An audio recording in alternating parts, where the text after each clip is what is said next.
The peaceful transfer of power is one of the most fundamental principles of American democracy. As much as any other principle, it is what distinguishes our system of government from monarchy or tyranny. Today at the United States Capitol, I will perform my constitutional duty as Vice President of the United States to certify the results of the 2024 election. This duty is a sacred obligation, one I will uphold, guided by love of country, loyalty to our Constitution, and my unwavering faith in the American people.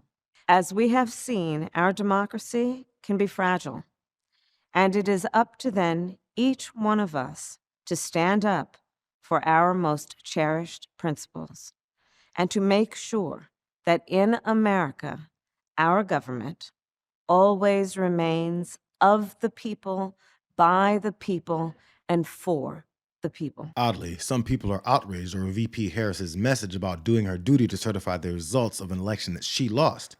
They were offended by her comments saying she would uphold her duties, she's loyal to the Constitution, and that our democracy can be fragile. Weird that that's offensive to people that claim to be patriots. 4 years to the day after a riotous mob of Trump supporters marauded through the Capitol, trying to stop the electoral certification of President Joe Biden, lawmakers will gather again today at a complex surrounded by 8-foot metal fencing to certify Donald Trump's victory. I hope that some of them might feel a ping from it if they see me. Washington, D.C. police officer Daniel Hodges, who was beaten in a doorway during the riot, has been invited to attend today by Democratic Senator Adam Schiff. It would be my honor to make it as uncomfortable as possible for the GOP members who try to whitewash that day and lie about what happened and pretend that we didn't save them. Nearly 1,600 people have been charged for their roles in the January 6th attack, some wielding weapons like bear spray, knives, and flagpoles. Of those, at least 1,000 have pleaded guilty, and 600 were charged with assaulting or resisting police officers. They should immediately be released, the J6 hostages. Trump has pledged pardons for the rioters, but he's yet to specify if it'll be all or just some. And a CBS News analysis finds nearly 160 of those charged had a prior, and in some cases, violent criminal history. The people offended at what was perceived to be a shot taken at the incoming president somehow didn't have any issues with him posting a picture of all the MAGA supporters that collected at the Capitol 4 years ago before attacking with the intent to murder lawmakers that Trump told them to fight against. It's an ongoing campaign, even in victory, to completely eliminate the reality of that day and the years since, because accountability for one's actions is something he just can't accept, even though his members of his own party spoke some truth about this responsibility when it was fresh in their minds. Now we gather due to a selfish man's injured pride and the outrage of supporters who he has deliberately misinformed for the past 2 months and stirred to action this very morning. What happened here today was an insurrection incited by the President of the United States. Those who choose to continue to support his dangerous gambit by objecting to the results of a legitimate democratic election will forever be seen as being complicit in an unprecedented attack against our democracy. Fairly or not, they'll be remembered for their role in the shameful episode in American history. That will be their legacy. The truth is that President-elect Biden won the election. President Trump lost. I've had that experience myself. It's no fun. And in light of today's sad circumstances, I ask my colleague, do we weigh our own political fortunes more heavily than we weigh the strength of our republic, the strength of our democracy, and the cause of freedom? What's the weight of personal acclaim compared to the weight of conscience? The next 4 years will be a constant battle over our collective reality, which is why it's important to remember what very influential and normally like-minded people said about his actions that he hopes to erase. The last time the Senate convened, we had just reclaimed the Capitol from violent criminals who tried to stop Congress from doing our duty. The mob was fed lies. They were provoked by the president and other powerful people. And they tried to use fear and violence to stop a specific proceeding of the first branch of the federal government, which they did not like. But we pressed on. We stood together and said an angry mob would not get veto power over the rule of law in our nation, not even for one night. So our marching orders from the American people are clear. We're to have a robust discussion and seek common ground.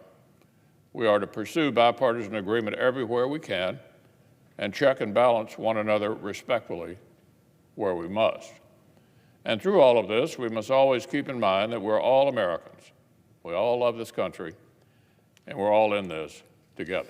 The same Senate Majority Leader that gleefully celebrated manipulating the court's confirmation process to appoint judges and justices for Trump's interests was speaking truth because his life was in danger that day. Well, let me give you my view of what happened January the 6th. And we're here. We saw what happened. It was a violent insurrection for the purpose of trying to prevent the peaceful transfer of power after a legitimately certified election from one administration to the next. That's what it was. This was before campaign rallies played church music, singing the praises of over 1,000 Trump foot soldiers with prior violent arrest records. It was before the Republican Party chose to support Trump's narrative that the attack was carried out by the FBI, the CIA, Antifa, elected Democrats that had just won, simply to avoid the responsibility that rested with someone that doesn't like losing. Our reality is being manipulated, so it's important to revisit it. The president bears responsibility for Wednesday's attack on Congress by mob rioters. He should have immediately denounced the mob when he saw what was unfolding. These facts require immediate action by President Trump.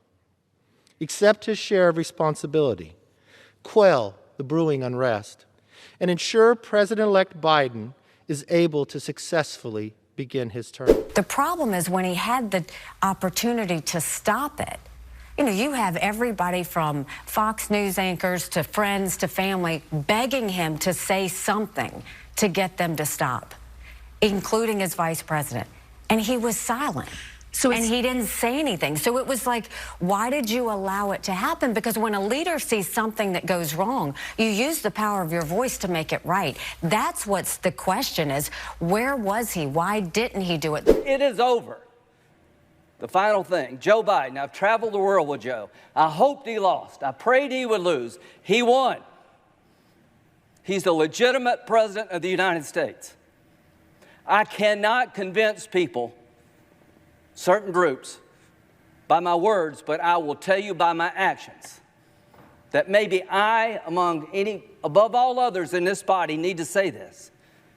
Joe Biden and Kamala Harris are lawfully elected and will become the president and the vice president of the United States on January the 20th. Yeah, this isn't an attempt to revisit one of the most anti-democratic days of our country's history just for the sake of partisan bashing or electoral gamesmanship. This country needs to revisit that day and hear those affected in their own words, because the people responsible for it have never stopped revisiting it, with a crusade to recreate it as the complete opposite of what it was. And there's a very obvious agenda behind it that'll continue as Donald Trump takes office again. How much responsibility does former President Trump himself bear for all this? He bears disproportionate share of responsibility, if not the entire responsibility. The former president sought to overturn an American election, which he had lost fair and square. For 4 years, these claims by the former president and his Republican allies have corroded and corrupted American democracy and American elections. Vast, vast numbers of Americans, into the millions, today no longer believe in the elections in the United States of America. They no longer believe in the institutions of law and democracy in America, the very pillars of our foundation. And many of those people have begun even to question the Constitution of the United States.